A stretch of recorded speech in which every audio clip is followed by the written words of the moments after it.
Alors, merci à tous. D'abord, merci au Dialogue judéo-chrétien pour l'initiative et merci Thérèse pour la présentation. Alors, la carte que vous voyez ici date du XVIe siècle. Elle illustre la croyance à l'effet que l'univers gravite autour de Jérusalem. Dans l'esprit de son auteur, qui était un pasteur allemand, Dieu a placé Israël au carrefour du monde pour qu'il serve d'exemple au peuple avoisinant. Alors, aujourd'hui, la ville moderne de Jérusalem comprend en son sein la vieille ville entourée de murailles, datant du XVIe siècle, et depuis cette époque, la ville est divisée en quartiers. Le quartier chrétien au nord-ouest, arménien au sud-ouest, musulman au nord-est et juif au sud-est. Et le mont du Temple, ou l'esplanade du Temple, est le lieu où était autrefois érigé le Temple de Salomon. Plus précisément,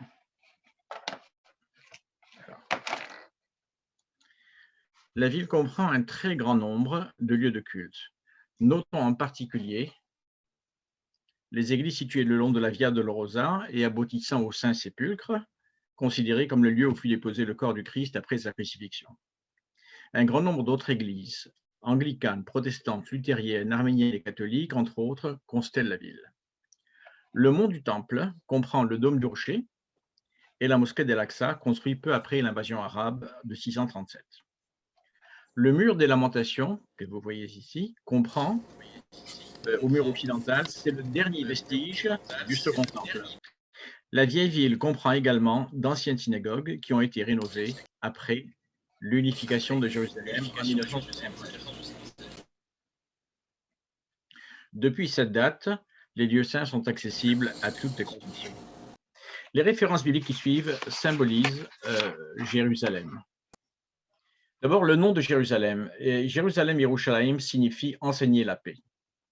La première fois que l'on rencontre Jérusalem dans l'histoire, dans la Bible, Abraham et Melchisédek prient ensemble à Jérusalem, ils font une prière au Dieu unique. Et puis, le fait qu'ils prient ensemble pour le Dieu unique à Jérusalem, c'est du point de vue du judaïsme ce qui permet et encourage la prière interconfessionnelle. Par ailleurs, Jérusalem, c'était la capitale d'Israël, et puis aussi l'endroit du retour des exilés. Comme Zacharie dit, mes villes abonderont de biens, et Dieu consolera encore Sion et choisira encore Jérusalem. Et finalement, il y a une perspective, une vocation internationale de Jérusalem rendue par Isaïe lorsqu'il dit que ma maison, c'est-à-dire le temple, sera un lieu de prière pour toutes les nations. Bien. Alors, je pense qu'on ne peut pas dissocier Jérusalem de l'histoire. Et donc, je vais faire un petit survol historique. Je vais essayer d'être assez concis et sans trop me perdre.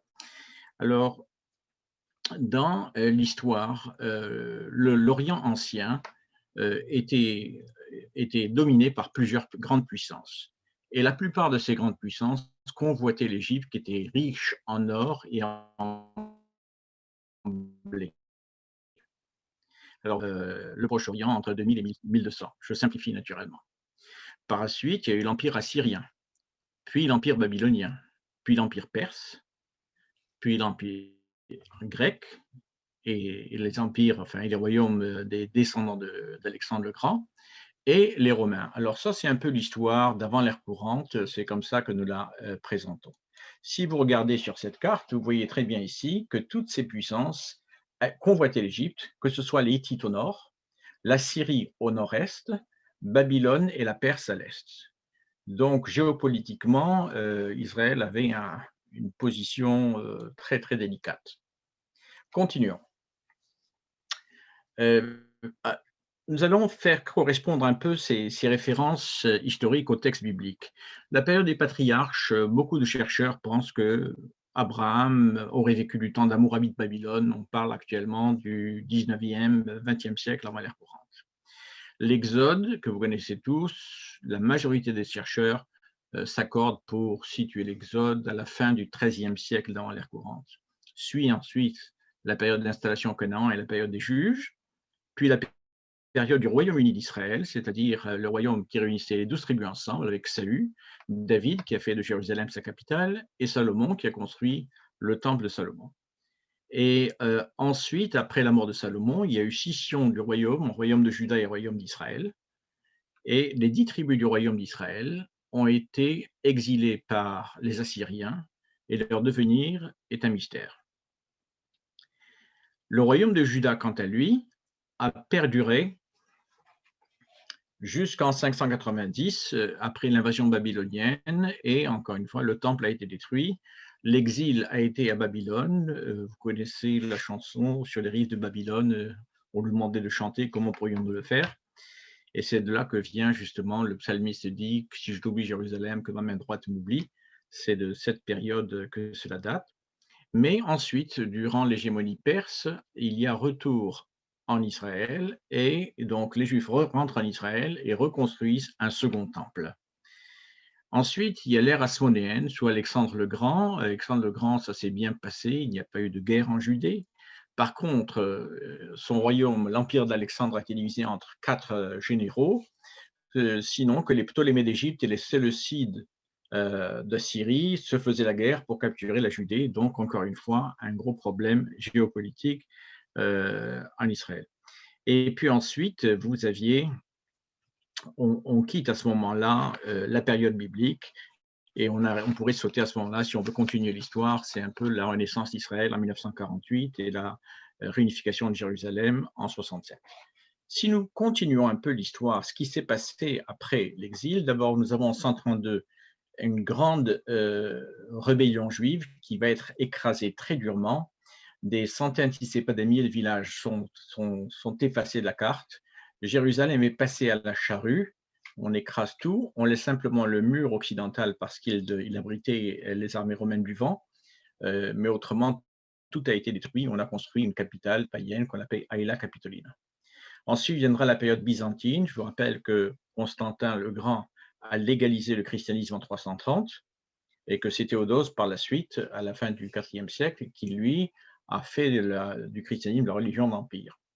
Et c'est justement durant cette période byzantine que la mère de Constantin a été à Jérusalem, et c'est elle qui a identifié les lieux où vont être construits par la suite plusieurs églises. Vous avez une nouvelle période perse, mais ce n'est plus la même qu'auparavant, c'est une autre dynastie perse qui est arrivée, mais ça a duré seulement 3 ans. Les Byzantins reviennent, puis c'est la conquête arabe.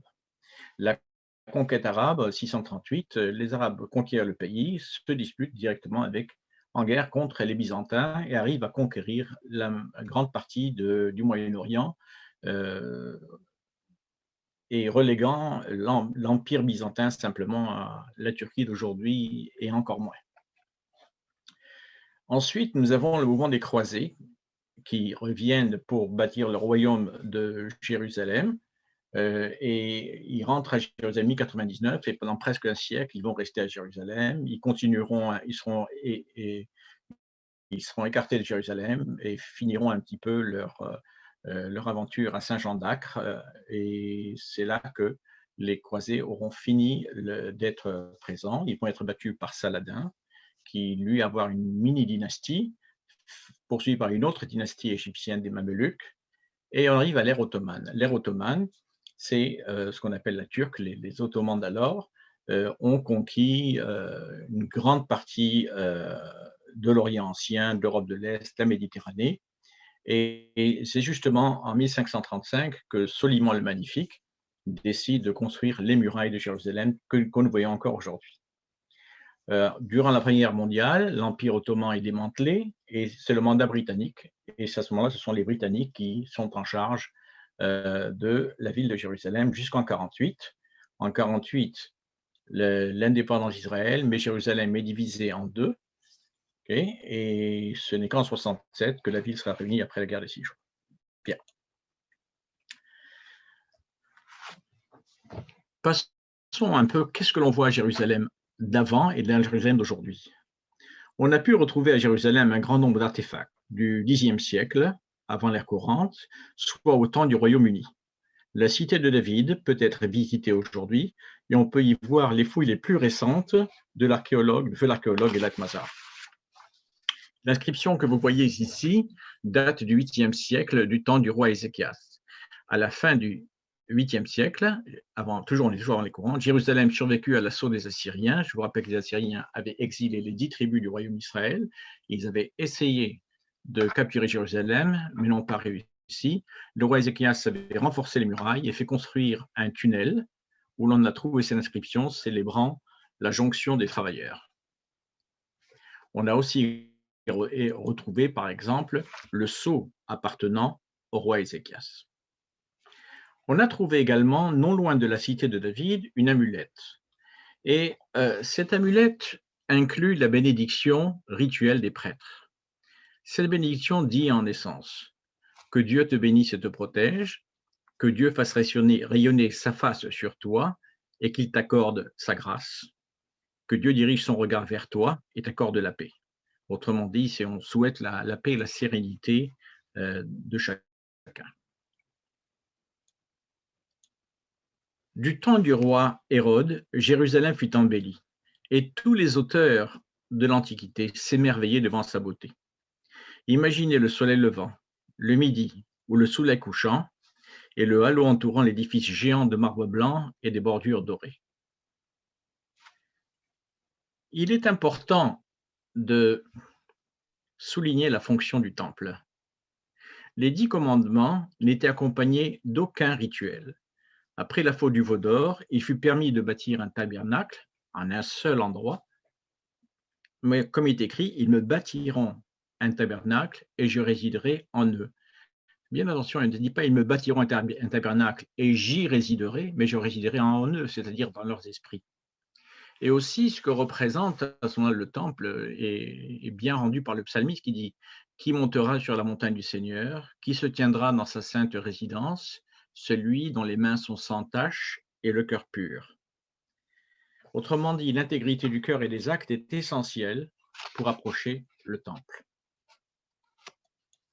Le temple de Jérusalem fut détruit par Titus en 70 de l'ère courante, et l'arc de triomphe de Titus à Rome célèbre sa victoire. La carte de Médaba, trouvée en Jordanie, décrit les grands axes de la ville à l'époque byzantine. On y voit le Saint-Sépulcre, ici, qui a été inauguré au IVe siècle, a été détruit plusieurs fois dans l'histoire et reconstruit, mais aussi une église géante de l'Anéa, ici, construite sous Justinien. Et ces deux axes ont été aujourd'hui retrouvés et puis ont été rénovés. On peut les visiter aujourd'hui, c'est pas mal impressionnant. Alors, quant au Saint-Sépulcre, le Saint-Sépulcre a continué au cours des siècles d'attirer des pèlerins de partout. Et il y a plusieurs dénominations qui se partagent avec beaucoup de compétition la possession ou le contrôle des lieux saints, de ce lieu en particulier. Le dôme du rocher est construit à l'endroit où s'élevait auparavant le temple de Salomon. Ça a été construit par un calife omeyyade, donc ce n'est pas un calife qui est issu de la lignée de la Mecque. À noter l'intérieur, alors qu'Arabes et Byzantins se faisaient la guerre, les Arabes ont fait appel à un architecte byzantin pour construire ce bâtiment de l'intérieur. Vous avez la mosquée d'El-Aqsa, qui est sise à l'endroit où le prophète Mahomet aurait fait une pause avant sa montée au ciel, et des prières musulmanes se font régulièrement sur l'esplanade du temple. L'ère des croisés. Il y a eu 8 croisades, 8 mouvements qui ont démarré d'Europe, mais ils ont démarré essentiellement après qu'on eut interdit aux pèlerins chrétiens de se rendre à Jérusalem. Et c'est à ce moment-là que les mouvements de pèlerins de partout en Europe sont arrivés. Beaucoup de ces mouvements ont abouti à Constantinople, ils n'ont pas continué parce que Constantinople était une ville très riche et très attirante. Mais en fin de compte, tous ces mouvements vont maintenir le royaume de Jérusalem décroisé pendant presque un siècle, et Saint-Jean d'Arc va tenir encore 3/4 de siècle avant d'être évacué par les Templiers. Et vous voyez, tout ce Moyen-Orient a été couvert de comtés chrétiens, donc tout cela a été conquis par les croisés et aussi perdu. L'Empire ottoman, mais comme je dis, l'Empire ottoman, vous voyez, ce sont différentes époques d'expansion. et à différentes époques. Donc l'Empire ottoman a avancé, et notons simplement qu'en 1453, Constantinople est tombée. Constantinople, c'est la capitale disons, c'est la Rome des orthodoxes chrétiens. Et puis l'Empire ottoman a avancé en Europe de l'Est, dans le Moyen-Orient, y compris au Caucase, et simplement dans la Méditerranée jusqu'en Algérie. Et c'est à cette époque-là, justement, que l'on a construit ces fameuses murailles que l'on voit de Jérusalem. Si vous allez à Jérusalem, je vous suggère d'aller à la porte de Jaffa. Juste en arrière, vous avez des vestiges extraordinaires avec quasiment toute l'histoire des grandes. On retrouve des vestiges de quasiment toutes les époques à l'intérieur. Le mont des Olives. Alors, à l'est du mont du Temple se trouve le mont des Oliviers, recouvert des milliers de tombes de Juifs qui, au long des siècles, partaient pour mourir à Jérusalem et s'y faire inhumer. Pourquoi le mont des Oliviers? Parce que c'est la vallée de Josaphat qui est un peu au nord du mont des Oliviers. C'est dans la vallée de Josaphat qui sera témoin, c'est cette vallée qui sera témoin du jugement dernier, qui sera prélude de la résurrection des morts. Le mur des Lamentations, ou mur occidental, a été un lieu de recueillement des pèlerins juifs durant près de 2 millénaires. L'esplanade face au mur a été élargie pour pouvoir accueillir des milliers d'orants. Le mur des Lamentations se continue 18 mètres sous terre. Ceux qui ont eu l'occasion d'emprunter le tunnel qui longe le mur côté nord ont pu en apprécier le gigantisme. Le long de ce tunnel se trouve une toute petite niche qui est une mini-synagogue. En réalité, c'est l'endroit le plus proche du Saint des Saints du Temple qui se trouve exactement de l'autre côté du mur. Dans la vieille ville, il y avait également des synagogues. Alors, vous voyez ici l'une d'elles. Il y avait 4 synagogues majeures dans la vieille ville. La Hourva était l'une des plus célèbres. Et vous voyez un peu l'état dans lequel elle a été trouvée en 1967. Et ça, ce sont d'anciennes cartes postales d'il y a très longtemps. Donc, tout cela, ça a été rénové. Et cela a été rénové en même temps en essayant de conserver les mêmes caractéristiques architecturales du passé. Donc, ces synagogues, les Yeshiva Ben Porat, ont été rénovées, restaurées et sont fonctionnelles aujourd'hui. Avant d'aller plus loin, j'aimerais partager avec vous la vidéo. J'espère que vous allez entendre ici. Ceci, c'est une réunion qui se trouve dans l'esplanade du mur des Lamentations, et vous avez là-dedans la bénédiction des prêtres. Tous les gens qui ont le nom de Cohen sont des prêtres et donnent une bénédiction à certaines périodes de l'année. Écoutez.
Alors, on a compté ce jour-là 120 000 personnes qui est là pour se rendre justement dans l'esplanade du temple avec éventuellement l'intention d'arriver là-bas avec les mains propres et le cœur pur.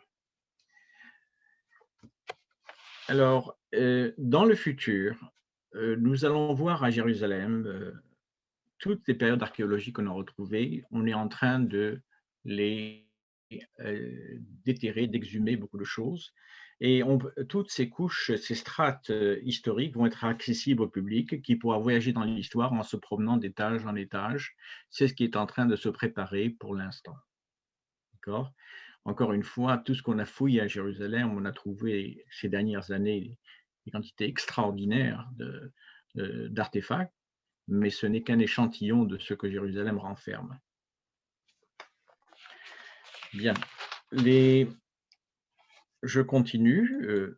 La ville de Jérusalem, naturellement, est couverte de lieux de recueillement, de lieux d'églises, comme l'église du Rédempteur, l'église luthérienne, l'église de la flagellation, qui a été mentionnée plus tôt, la Dormition, où Marie a passé sa dernière nuit, l'église russe, la Sainte Paterne de l'église russe, l'église des nations, qui comprend la prière Notre Père qui est aux cieux en 120 langues et plus.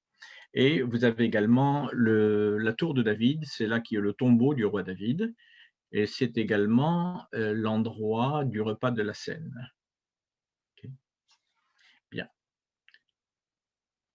La ville de Jérusalem, c'est également la capitale nationale d'Israël, et nous voyons ici le Parlement, la Knesset, non loin du musée d'Israël, où se trouve justement le musée du livre. C'est là qu'on a entreposé les manuscrits de la mer Morte qui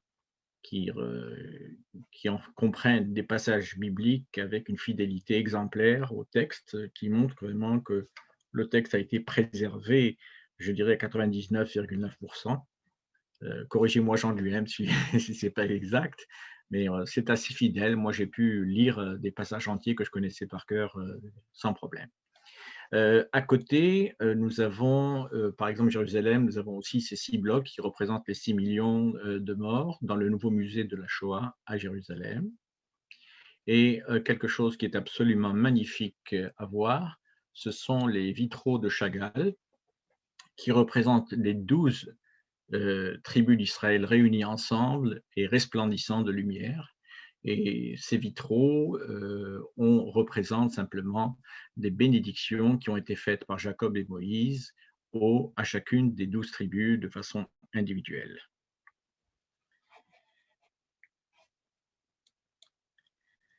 Mais pour comprendre Jérusalem, il faut voir non seulement le texte biblique, non seulement l'aspect politique, mais aussi le devenir.